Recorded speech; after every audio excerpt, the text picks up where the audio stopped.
Welcome. Hi, I'm Kamala Harris's amazing sneaker collection. Hi, I'm your friend who keeps making you masks that don't fit. You are listening to Of Course I'm Not Okay, the podcast. Join us as we talk about mental health, coping with quarantine, and all the fun stuff that has to do with ill-fitting masks and really hot sneakers. For some of our episodes, we'll chat with writers, creatives, maybe some seamstresses to get their take. Thank you for joining us on this journey.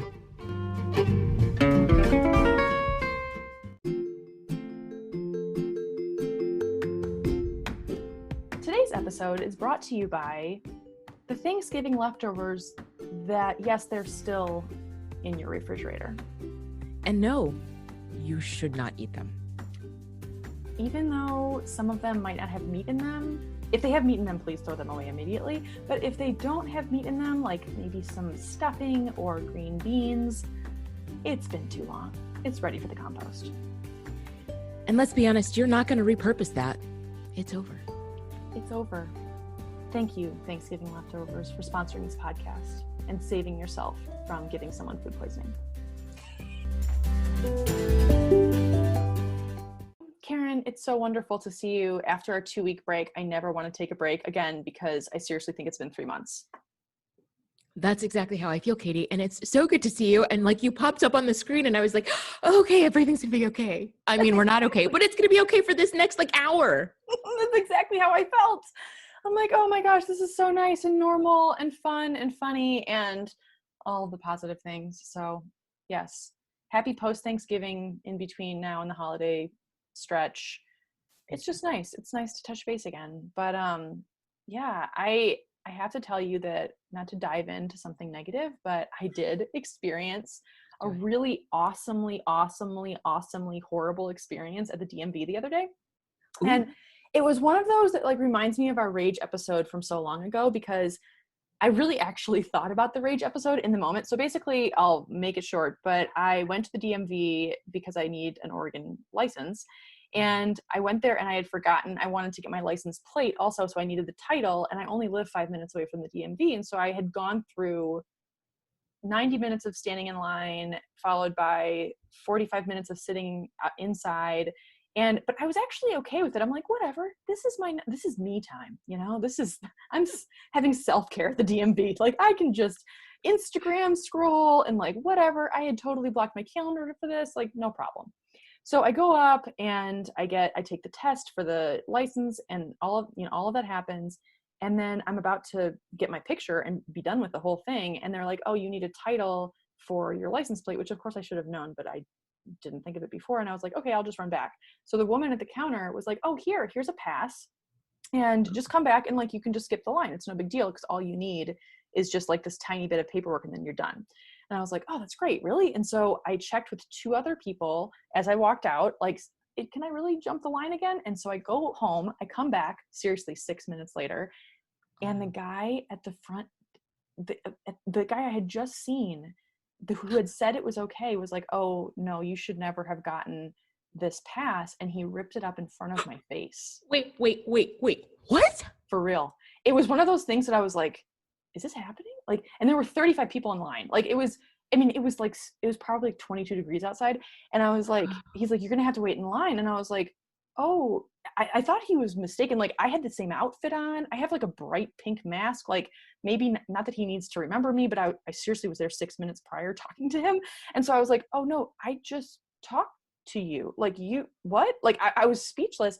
And he's like, do you want to talk to my supervisor? And at that point I was getting mad, and I was like, yeah, but she's not going to change anything. And I said it just like that, which definitely did not help my cause.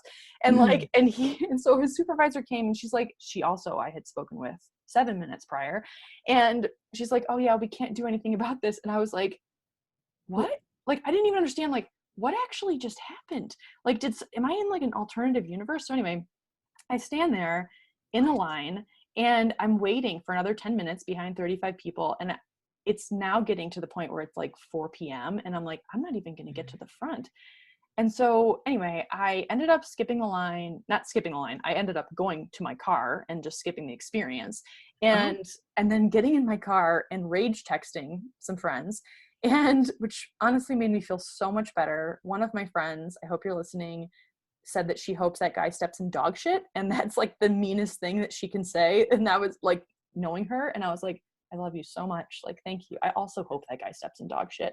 But also he probably has a really shitty job and people are mad at him all day. And I'm trying to like show him empathy. But at the moment I wasn't showing him empathy. Anyway, the point of the story is that I was trying to make friends with my rage. And I can't really say that that was successful, but I did make an appointment for mid-January, and I'm going to go at 8 a.m.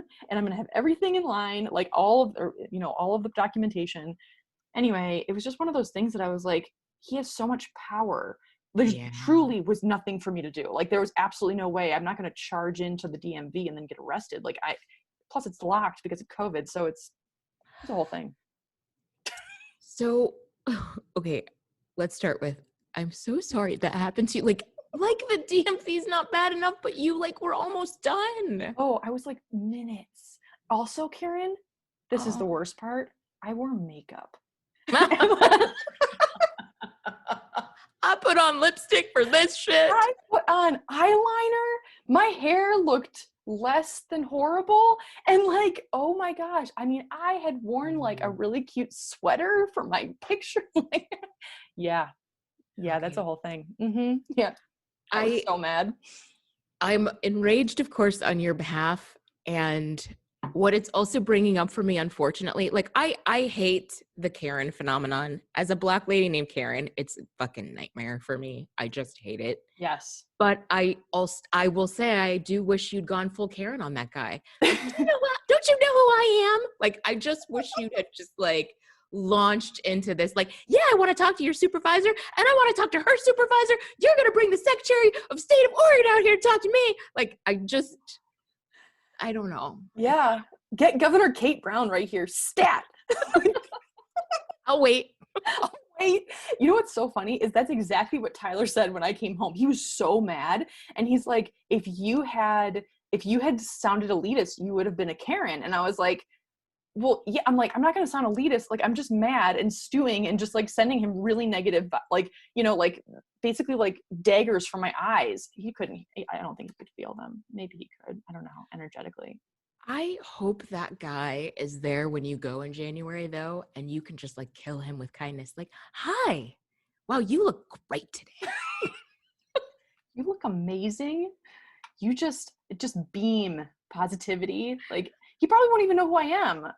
I should have a little sign on my mask that says, you fucked me over 6 weeks and 5 days ago in 4 minutes, but I'm being really nice to you right now. So smile. Super creepy. Like Joker from Batman Returns. A mask that says like, government employees suck. Exactly. Not really. I love government employees. I'm just kidding. I was one of them. But yeah. Yeah. Something passive aggressive on your mask could really go a long way. At least for my own sanity.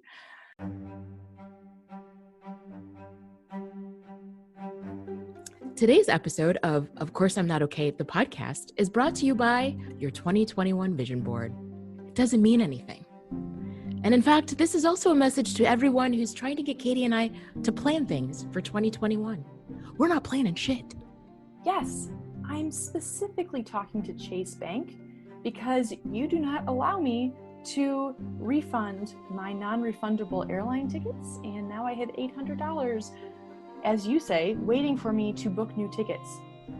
But here's the thing, I'm not going to book new tickets. So Chase, I'm really not super excited about booking new tickets. I have some feelings, and you're one of those organizations trying to make me plan for 2021, and so I'm not super happy with you.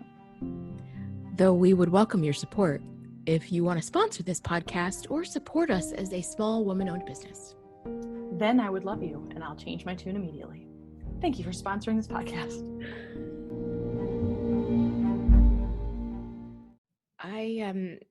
I believe I started our catch-up section of this call talking about feeling crazy because I had this really long, stressful day. I've been in a lot of Zoom meetings this week. I had a bunch of them stacked up today, which is never fun on a Friday. And I looked down and my cat was yelling at the litter box. Oh my gosh, that's like so scary. yelling at me, not yelling at her sister, like literally sitting in front of the litter box, just like yelling at it. And I was like, huh. And Jackson Galaxy has never addressed this on Cat from Hell, but I'm pretty sure this is not a good thing. Long story short, one vet visit and $800 later. $800 that you $800. we're not like, you didn't wake up today thinking, I'm going to spend $800 and be really fucking chipper about it. No. On the cat. $800 on the cat. I hope she's okay. Obviously, of course, it's one of those things where they like call, you can't go in the vet now. So this is all over the phone. I'm sitting outside the vet on a bench, freezing my ass off. And the vet is talking to me. And it's like a car estimate. You have to approve all of these levels of things. So am I going to tell her not to do the x-ray or the blood work or the whatever it is they're doing to my cat, the oil change? I don't know. Oh my God. What exactly. Pet owner's like, oh yeah, no. I rushed her here in an hour, but definitely don't run any tests. And definitely not any of those elective tests that are like hardly even on the receipt. Like when you go to the mechanic and they're like, we needed to change your whiteboard blades twice in 30 minutes and that's going to be $600. Like, yeah. Ugh. I'm so sorry. That's so scary when it comes to pets. And it's like, we love them so much. Like we'll do anything. Like it's just, I've been there. Emergency vets are, you can't get out without like less than $250. That's $250. No. Flopsy, that's my nickname for this cat. Flopsy is my $800 special. I have never been to the vet with that cat, and it cost me less than $800. So, oh my gosh! Fingers crossed she's okay, and thank you. That $800 was totally worth every penny, and she will be living a much longer life. Maybe she'll even make the Guinness Book of World Records as being like a 35-year-old cat in perfect health. I always think about that with my dog. I'm like, you're going to be the one that's going to live forever. Exactly. And then you can run for president. Yes, exactly. That's always what I think. I'll be my dog's VP. Yeah. Pretty much. My dog has a lot of opinions, so she would definitely do some stuff when it comes to healthcare. She actually cannot get pet insurance anymore because she has pre-existing conditions. That's real.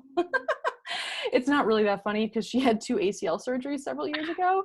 Oh yeah. Talk about money. Oh man. I can't even tell you how much that was. Pro football career? Like what is she doing?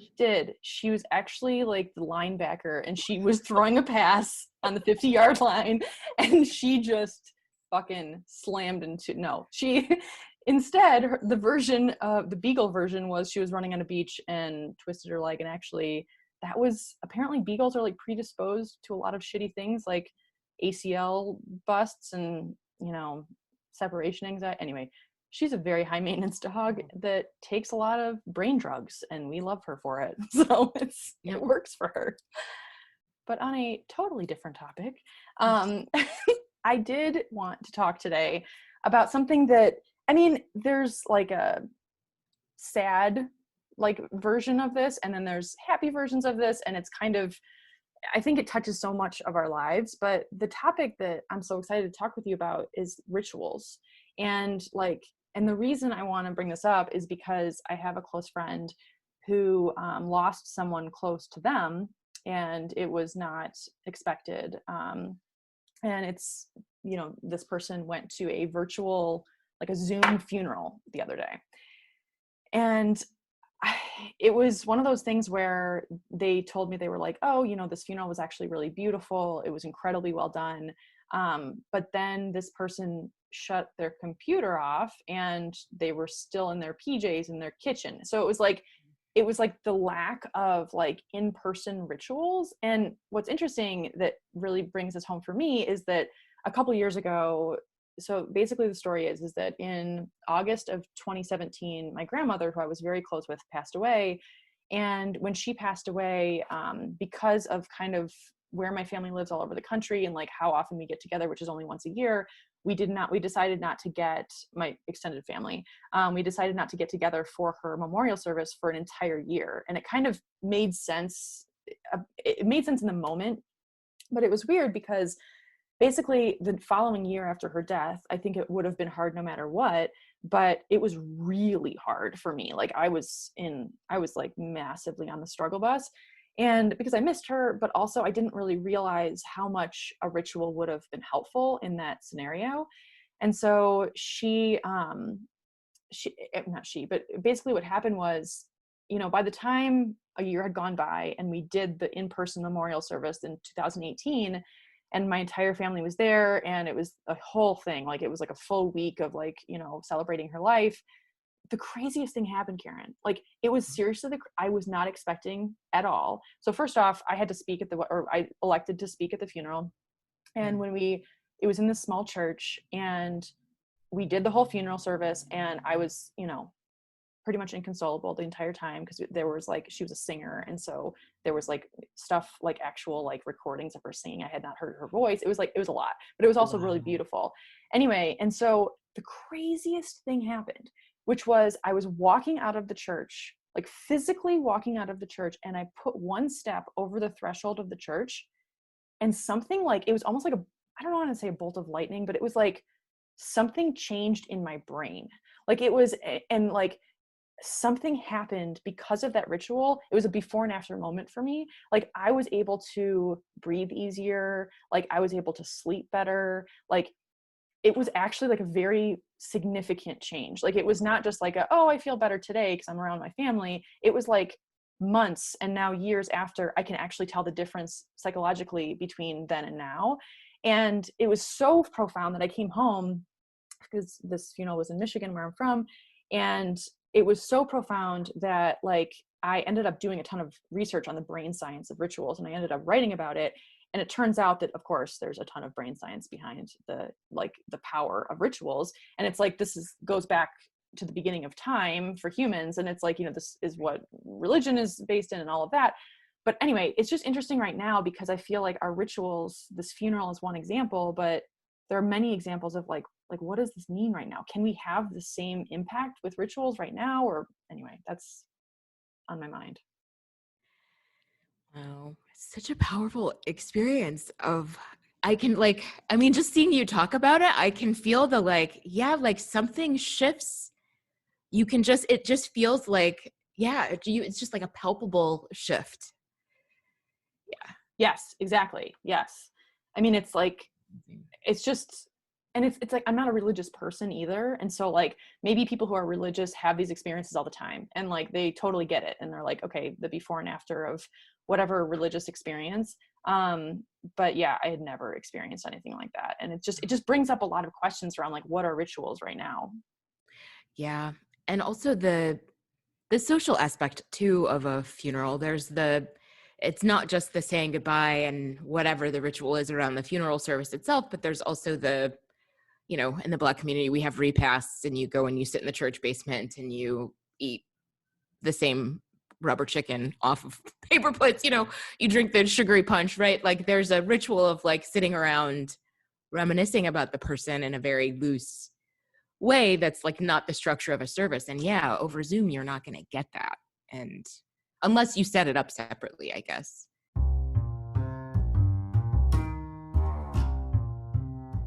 Hey, Karen. Hey, Katie. You know what's the best news that I have heard since the election, other than the fact that Joe Biden is going to be president and Kamala Harris is going to be VP?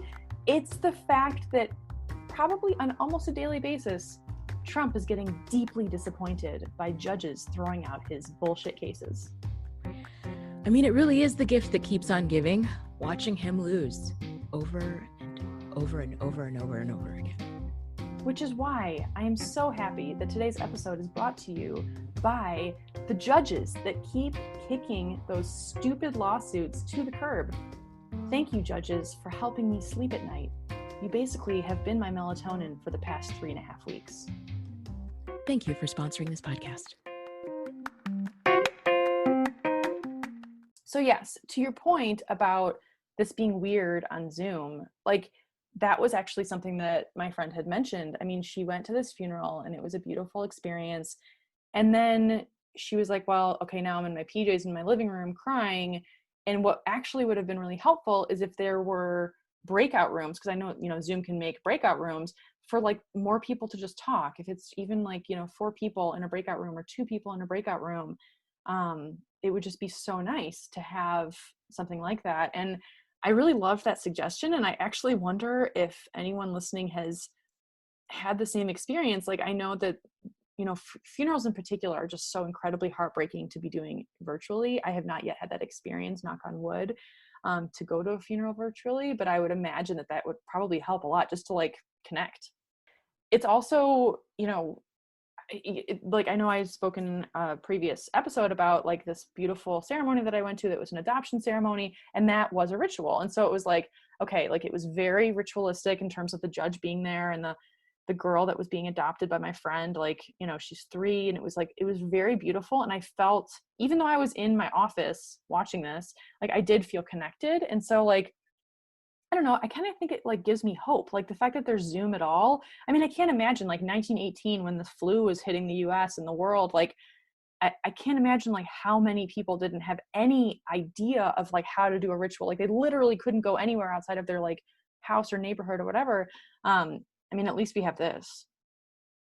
It's true. And I did go to a wedding. We talked about, a WebEx wedding, and that was really meaningful and odd, but also really sweet. And you're right, it did give me hope. And I really also am very aware that had they done that in person, I don't know how many of us could have come. Mm-hmm. Like there were people from LA and London and all over the world really on this WebEx wedding and the ceremony. And yeah, could we have done that in person? I don't know. How many people can travel? Not everybody has your $800 travel voucher trapped by Chase, right? Like, yes, exactly.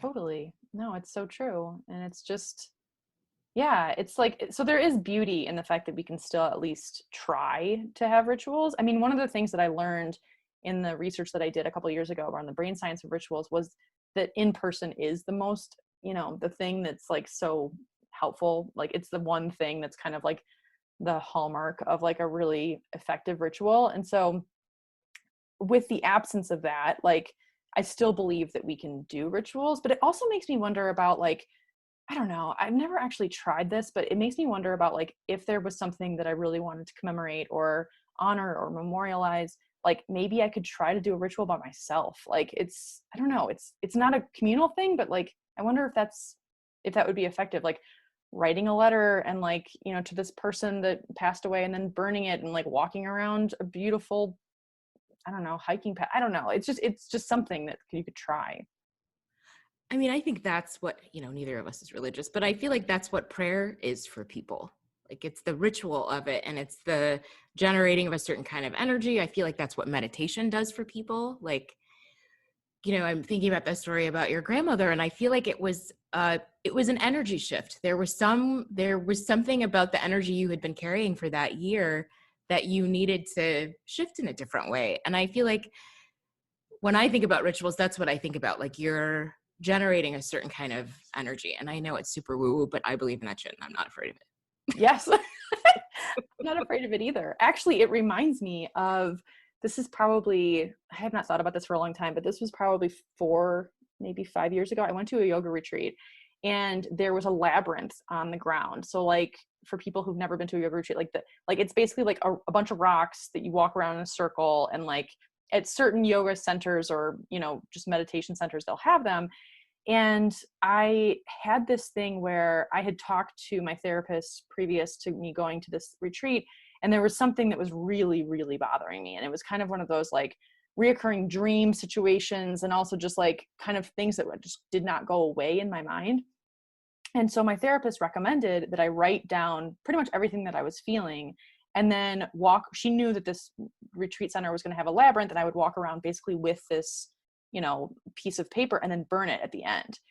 Okay, here's the crazy part, Karen. So I was like, what? Like I was very new to like labyrinths or any of this stuff.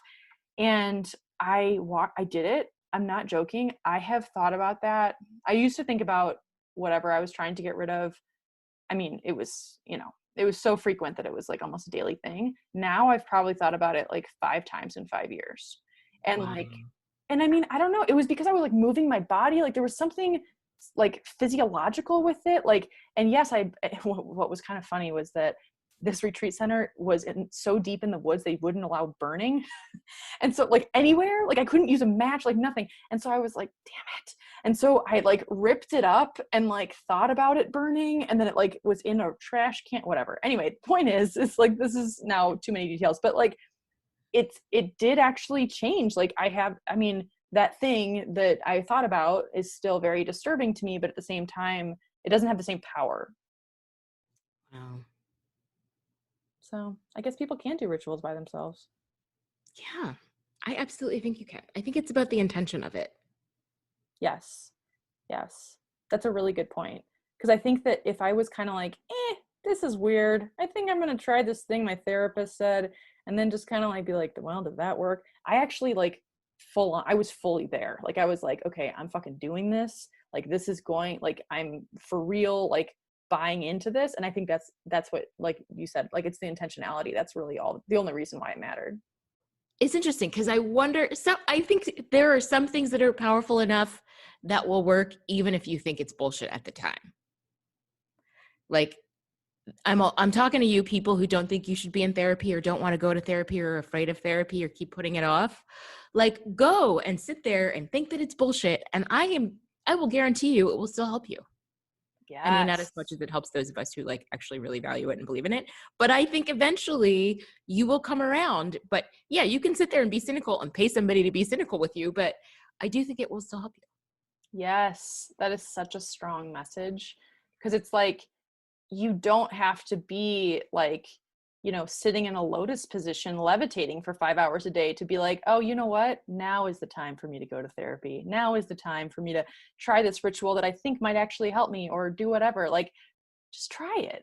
Like, you can be as cynical as hell and just do it. And then be like, well, that was dumb. And like, but whatever, like you might not think it's dumb. There might be a little teeny tiny voice in your head that's like, thank you for helping me, because that was actually really meaningful. Is the little boy, is it a mouse? It sounds like a mouse. His name is Fievel. Dating myself here with an American Tail reference, but you're welcome, children of the 80s. Relatable content. That's what we're doing here. We are. Relatable content.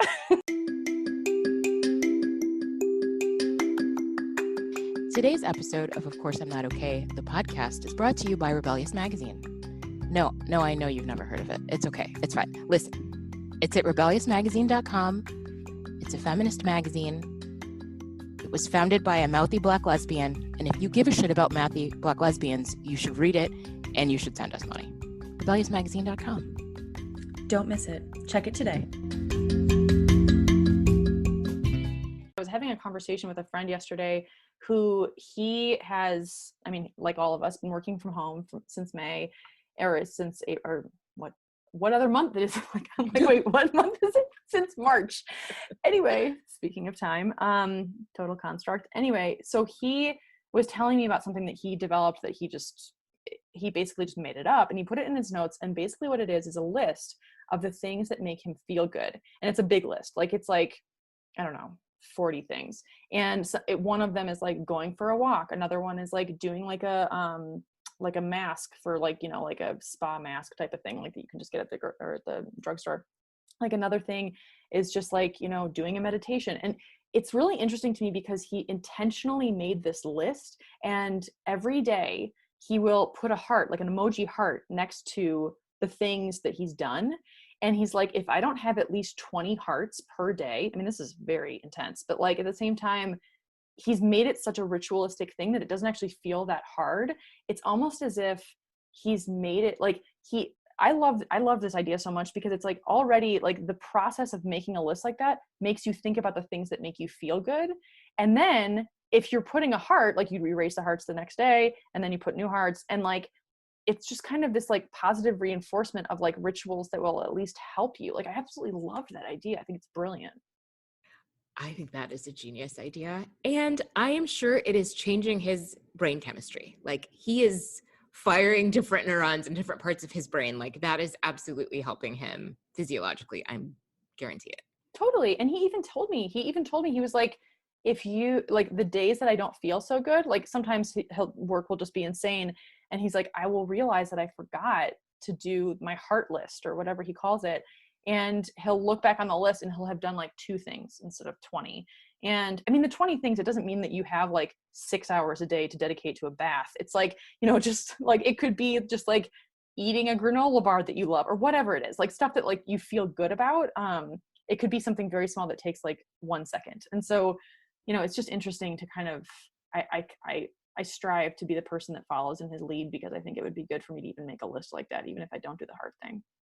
One of my favorite podcasts, RIP, was Another Round. It was a BuzzFeed podcast, and they always ended it. And it was, oh my God, it was like, drink some water, check in with your people, go to therapy. Like there was this list of things like that. It's exactly like that, but it was like that, but it was more of a like, are you feeling shitty? Go drink some water. Check in with, you know, remember to like do these self-care things. I love that. Yes, that was like the end of each podcast episode. Like they would. I'm so going to get dragged by people who can rattle this off, but yes, drink some water, take your meds, call your person. That's beautiful. So good. It's so good. I would only add like rest, if you can rest.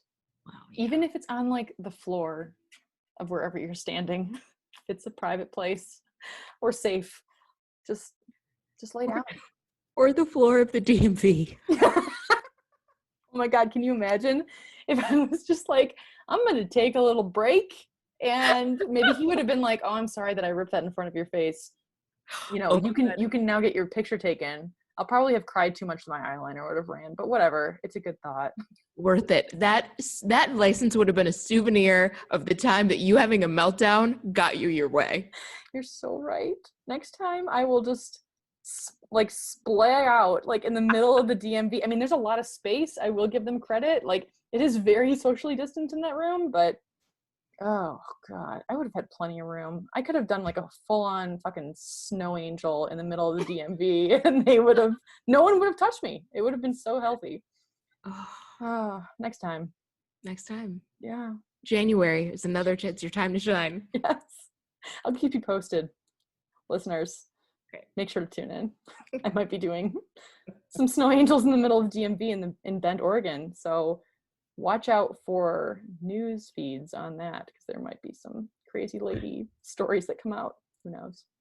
I mean, my first newspaper job, we used to joke, don't become a local brief. Always the advice we used to give each other. And I feel so real. That's so real. Yeah.